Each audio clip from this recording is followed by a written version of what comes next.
Alam niyo bang ang mga pusa ay may 8 swerteng na ibibigay at isa-isahin natin? Una na lamang ang mga pusang ligaw na kumakatok o kaya naman ay naghihintay sa iyong pintuan ay nagdadala ng swerte kapag ito'y iyong inalagaan. Sila ay magpapasok ng maraming kaperahan, blessing at pagkakakitaan. Kaya naman ang pag-aampon o pag-aalaga ng pusa ay talaga namang masasabi nating swerte sa buhay. Kung meron mang pusang nasa pintuan, alagaan at mahalin natin yan. Sila ang magdadala sa blessing sa ating mga buhay. Pangalawang bagay na nabibigay ng mga pusa ay ang pagtanggal ng negatibong enerhiya sa loob ng tahanan. Kapag kasi meron tayong alagang pusa, sila ang tinatawag nating buhay na elemento.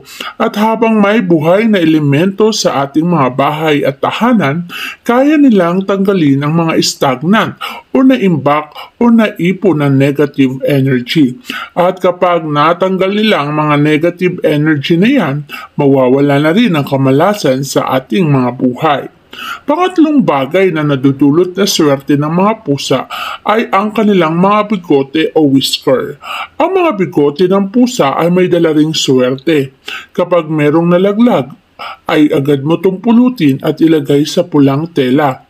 Magsisilbi itong anting-anting na kahit anumang transaksyon ang iyong gawin ay magiging maswerte. Saan ka man pumunta kapag may dala kang whisker o balahibo o kaya naman bigote ng pusa, ikaw ay siswertihin basta't ilagay mo lamang ito sa pulang tela. Balahibo man o bigote ay pwedeng gawing pangpaswerte.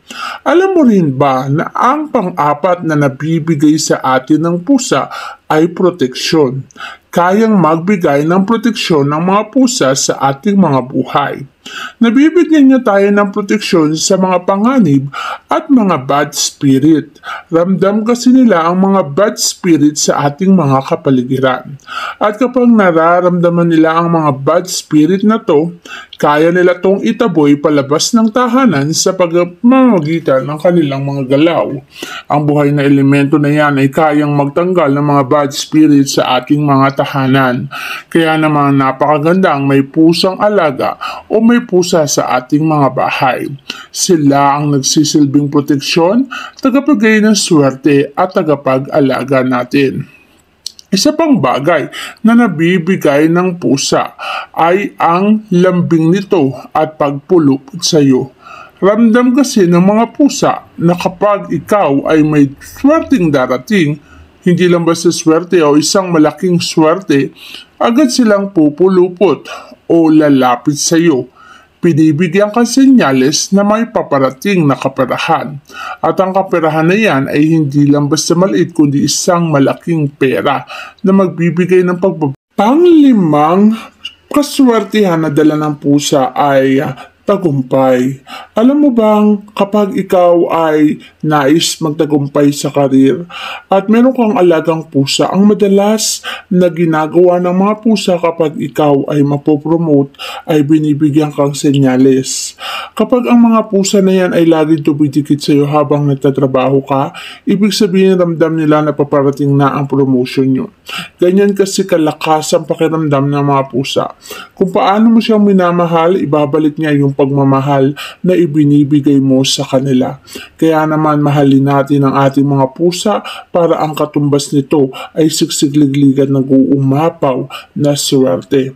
Alam mo bang ang pang-anim na swerteng dala natin sa ating mga pusa ay babala? Maraming nagsasabing ang itim na pusa ay delikado o kaya naman masama sa ating bahay. Ngunit hindi nyo alam, ang itim na pusa na yan ay swerte. Walang malas na pusa.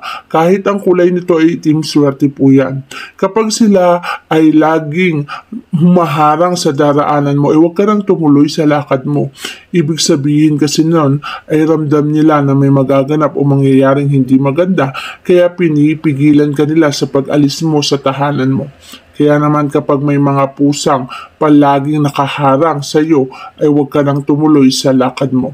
Kapag naman sa pagtatrabaho, ang pangpitong swerteng dulot ng pusa ay pagiging kalmado.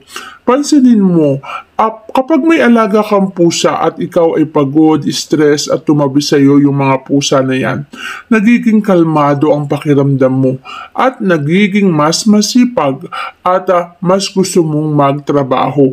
Dahil ang mga pusa ay merong manifestation na kapag sila ay dumikit na ma-manifest mo ang kanilang pakiramdam at nagiging kalmado rin ang iyong pakiramdam. Pangwalo rin, kapag naman ang pusa na yung alaga ay palaging sumisinghot-singhot, nararamdaman nila na may mga negative energy sa paligid. Kapag ang mga negative energy na yan ay naipon sa tahanan mo ay hindi maganda. Kaya naman ang ginagawa ng mga pusa ay nagpapaikot-ikot para ang positibong chi ay maidulot nila sa buong bahay. Maganda kasing may pusa dahil ito'y buhay na elemento na nagtatanggal ng mga nakasiksik na negative energy sa iyong bahay. At kapag natanggal ito ang mga nakasiksik na negative energy sa iyong tahanan, ito'y magbibigay sa iyo ng magandang buhay. At kapag nabigyan ka ng isang magandang buhay, ay tiyak ko naman sa iyong ito ay magiging pangmatagalan. Kaya naman ang pusa ay talaga nabibigay ng magandang buhay hindi lang sa iyo, kundi sa mga taong nag-aampon at nag-aalaga nito. Maraming mga pagkakataon na ang mga taong nahihirapan na sa buhay kapag nag-alaga sila ng pusa, kusang gumagaang ang takbo ng kanilang pamumuhay. Yan ay dahil sa dalang swerte ng mga pusa.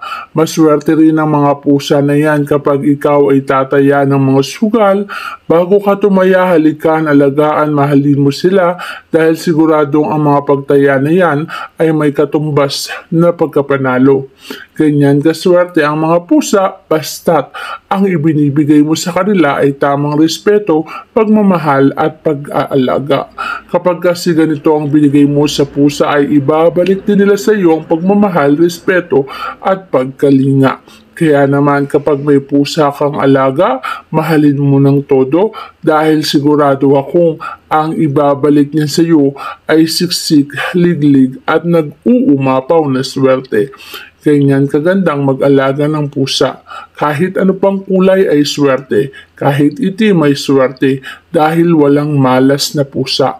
Ang lahat ng musa o pusa sa ating kapaligiran ay nagdudulot ng positibong enerhiya at nagbibigay ng isang matinding swerte na hindi lang panandalian kundi swerteng magiging panghabang buhay. At ang panghabang buhay na swerte na yan ay kaligayahan na dulot sa iyong buhay.